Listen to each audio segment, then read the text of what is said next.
Olá, meus amigos queridos, meu nome é Sidney. Como alguns já sabem, nós estamos gravando uma série de preleções ou pequenas palestras em torno do Evangelho segundo o Espiritismo.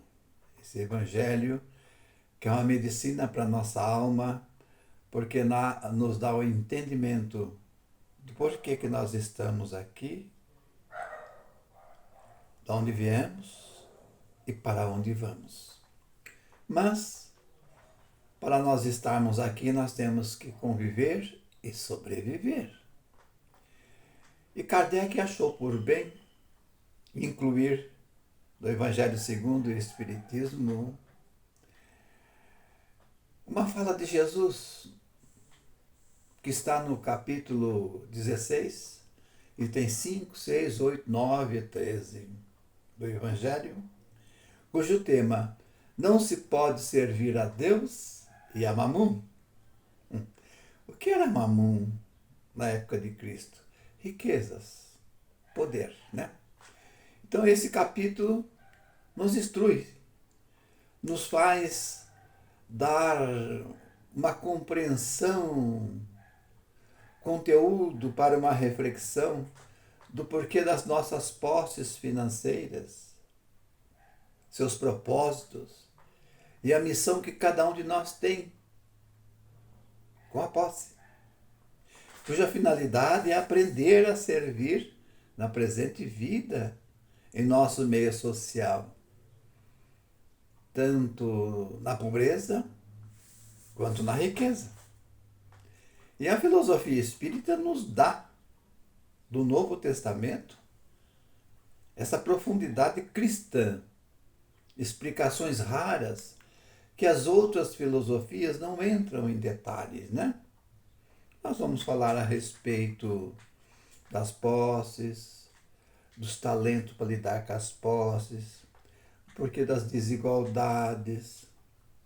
E uma mensagem de um amigo espiritual deu a Kardec, e Kardec achou por bem colocar no Evangelho segundo o Espiritismo. Pois bem, Jesus, o ser mais perfeito que por aqui já passou, sempre atraía verdadeiras multidões, sempre. Com a sua incrível personalidade e devido aos seus feitos, né? E que nos atrai até hoje, é uma figura especial entre os desencarnados e aqueles que estão na espiritualidade, os desencarnados. O povo, naquela época, sempre tinha uma pergunta, um pedido a fazer, uma ideia a contestar, ou mesmo um louvor a fazer para o mestre, pois ele demonstrava ser mesmo uma figura muito especial, o enviado da providência superior, porque por tudo que havia demonstrado até então, o que podia fazer em nome de Deus. E o fato que nós estamos, todos nós, em um mundo onde que sobressai um forte apego à vida material, ou seja, o corpo sobrepõe o espírito. E é natural que nos apegamos muito a esse mundo, achando à primeira vista que vamos permanecer aqui para sempre. Mas isso se não tivermos uma explicação convincente, né? E a maioria não é sensível a pensar que nós estamos aqui só de passagem. E Jesus confirma: na casa do meu Pai existem muitas moradas. Não se turbe os vossos corações. Olha aí, é profundo isso. É para se fazer uma reflexão. E tudo que for matéria pertence ao mundo da matéria. Aqui fica. E por ser breve a nossa estada, e daquilo nós só levamos em nossa centelha inteligente, como bagagem, virtudes adquiridas ou não, intelectual ou moral. Que virtudes são essas? Virtudes que o Rabi de Judá, o Nazareno, veio nos exemplificar com uma sabedoria. Mas do que é composta a sabedoria? Da tolerância, da paciência, da indulgência, da humildade, da honestidade, a fé em um único Deus que nos leva ao progresso infinito. E na imortalidade da alma, através das várias estadas por aqui, vamos alcançando a sabedoria. E ele nos deixou patente. Seres perfeitos, como o vosso Pai o é. Mas para atingir graus de perfeições, o fato é que temos a necessidade de viajar pela vida material. Não tem como. E nesse estágio nós vamos desenvolvendo a intelectualidade, bem como o lado moral. E vamos compreender uma certa citação de Jesus. Tudo que eu faço, falando também. Pois é, ele chegou lá, à perfeição, né? E todos nós estamos por aqui cumprindo uma missão. E todos nós estamos exercendo uma tarefa. Nada por aqui é por acaso. Nada. Cada qual dentro dos seus limites, de conhecimentos intelectual ou moral. Uns mais, outros menos. Sem esses critérios, nada teríamos a aprender por aqui, pois cada um de nós somos seres únicos. E aqui ninguém é igual a ninguém. Não, nem nas digitais. Para o nosso Criador somos todos iguais. Jesus, como um representante do arsenal divino e da perfeição, nos trouxe a Boa Nova. O que seria a Boa Nova? Boa Nova são explicações além do mosaísmo, né? A sua missão era dizer ao povo da terra: ama o próximo como a si mesmo. E o que é amar o próximo como a si mesmo? É desejar ao nosso próximo tudo de bom, tudo. E o que é de bom para nós, também é para todos. Somos diferentes, isso porque cada um de nós fomos criados em épocas diferentes, com valores a desenvolver. Tanto é que o Mestre assim disse: sois pequenos deuses. Nós somos uma semente de um pequeno Deus, uma semente da sabedoria. Mas naquela época Jesus não podia expor uma verdade absoluta, porque o mosaísmo era a filosofia que vigorava.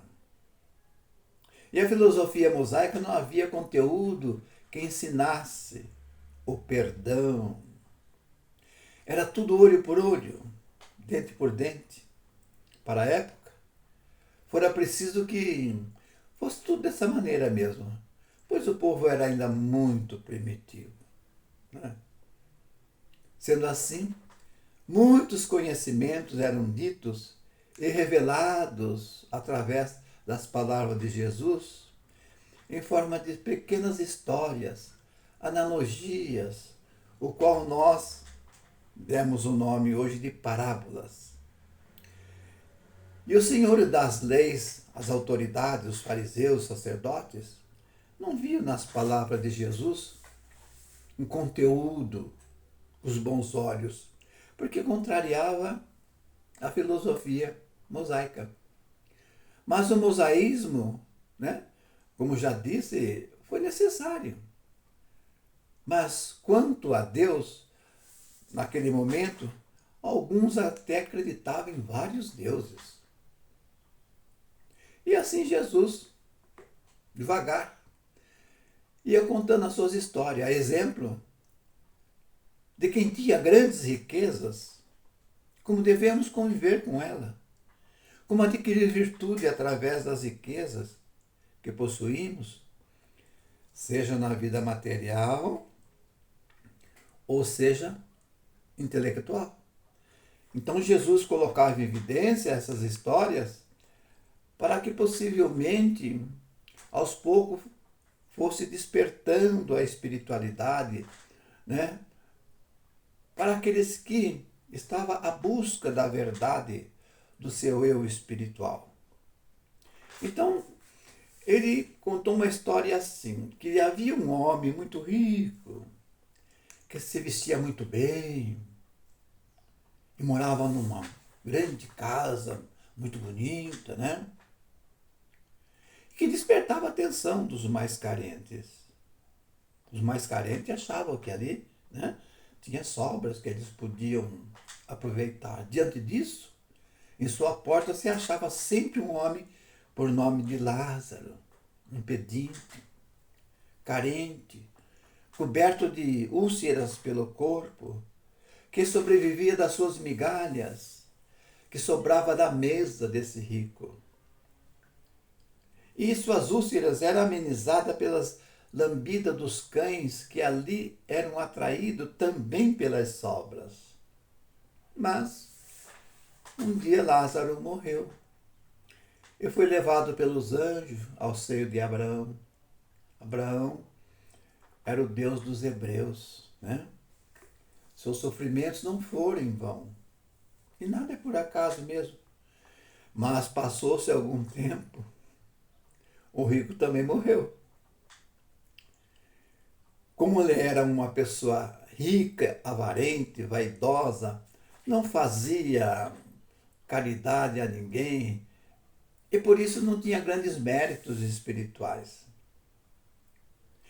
E na espiritualidade, ele estava vivendo no inferno da consciência, com muito sofrimento.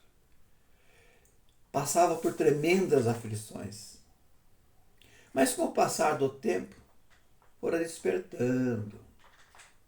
Ao longe, ele via Lázaro no seio de Abraão, muito feliz. Muito diferente daquele Lázaro que dias e dias passava em sua porta, sobrevivendo das suas migalhas. E desesperado ele gritava aos céus: Pai Abraão, tem piedade de mim. Envia-me Lázaro a fim de que ele molhe a ponta do seu dedo da água para refrescar a minha língua, porque eu estou sofrendo grandes tormentos.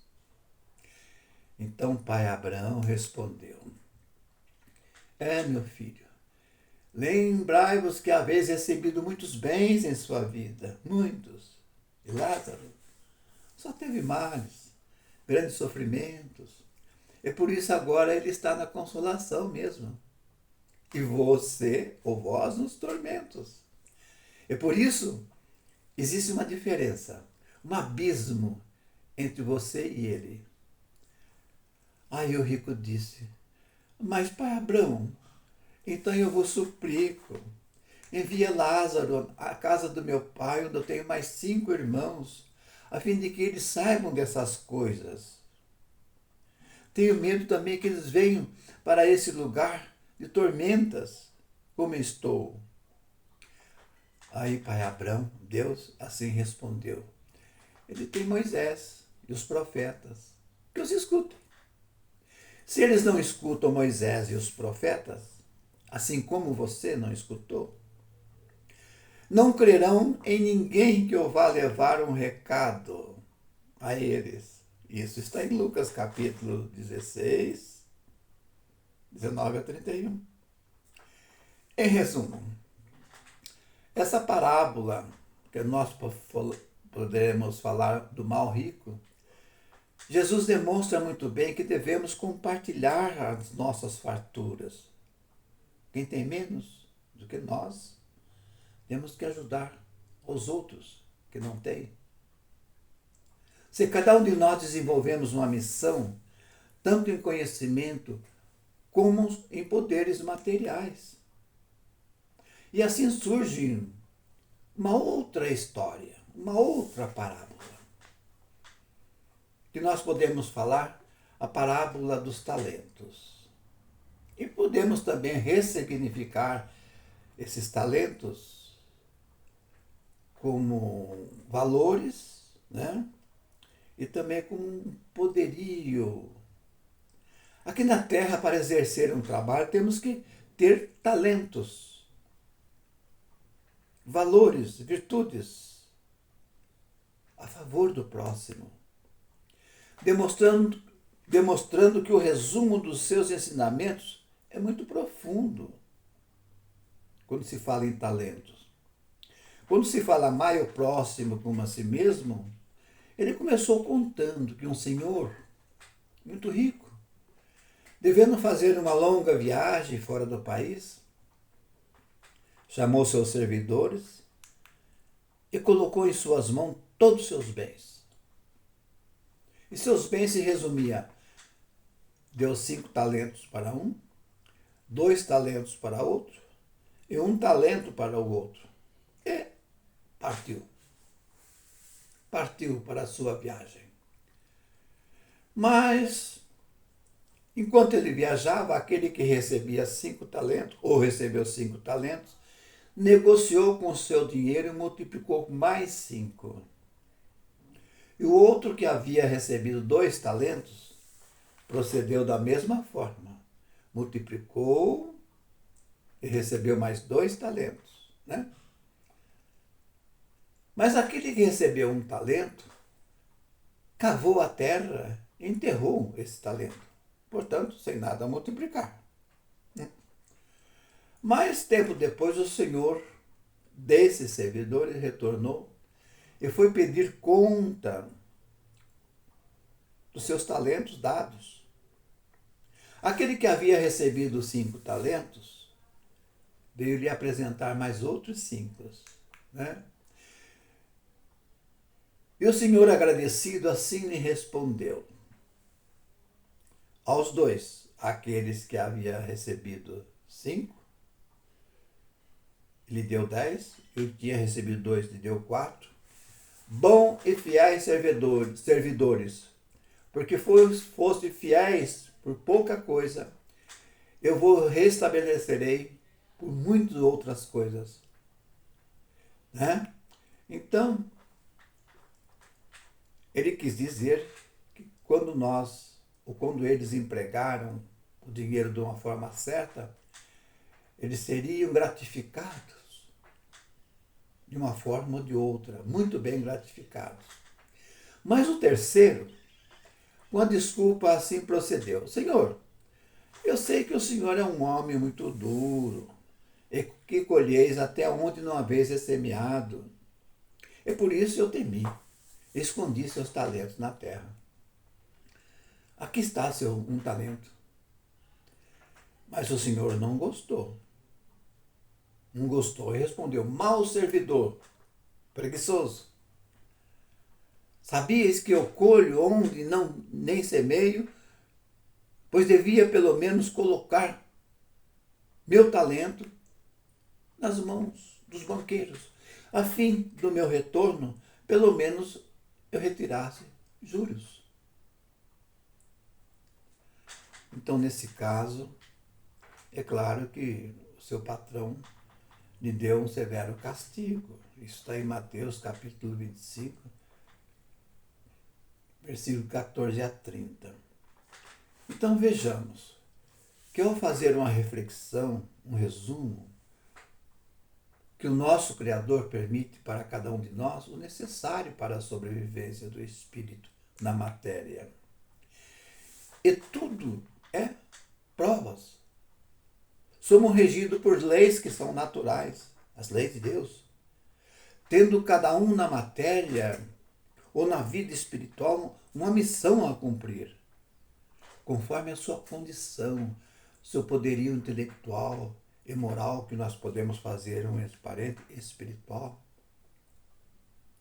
Mas por que não são todos os homens ricos? Por quê?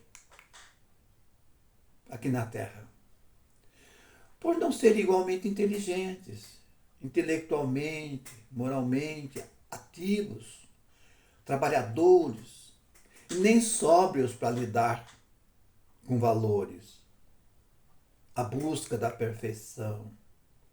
A desigualdade das riquezas é inerente ao estágio evolutivo do homem nesse planeta.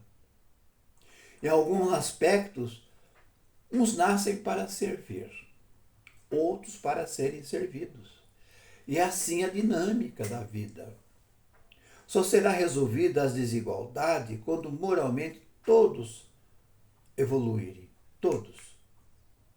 O problema da riqueza estaria resolvido se, num dado momento, toda a riqueza do mundo fosse igualmente compartilhada. A cada um caberia uma parcela mínima e suficiente na sua condição. Se fôssemos ricos igualmente, não haveria o ensejo à busca do progresso. Haveria uma acomodação de interesse, das necessidades. Por que Deus não dá riqueza só para o bem?